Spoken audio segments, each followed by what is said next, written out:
যে দেখেন এ হলো রিয়েল প্রবাসী। দেখেন গেট আপ দেখছেন, পাক করতেছে চা গ্লাস করে। আসলে যে প্রবাসের যে কষ্টটা, এই কষ্টটাকে ভুলে থাকার জন্যই এইসব। একটু মোডে থাকতে হয়, একটু ভাব টাব নিতে হয়, কারণ যে দেশের কথা ভুলে থাকার জন্য এত কিছু করতে হয়। তো ভাই কি করতেছেন? করলা ভাজি করতেছি।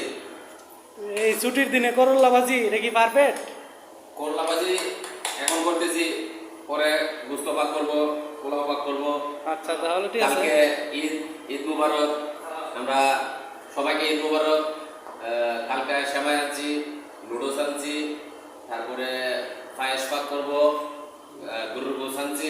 ওগুলো পাক হবে বিকালবেলা, মানে কালকে সকালবেলা সেমাই টামে সব কিছু পাক হবে, তারপর খাওয়া হবে নাকি? তারপরে খাওয়া দাওয়া হবে।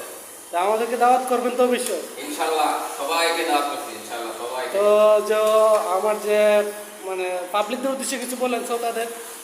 হ্যাঁ, সবাইকে ফেসবুক বন্ধুদেরকে সবাইকে দাওয়াত করা হলো। ঈদ মুবারক। কালকে ঈদুল আজহা উপলক্ষে ঈদ মুবারক। সবাই আমার আমার ক্যাম্পে, আমার রুমে সবাইকে দাওয়াত। আমার বন্ধু বান্ধব যারা আছে সবাই আসবেন ইনশাআল্লাহ। দাওয়াত অবশ্যই গ্রহণ করবেন আশা করি।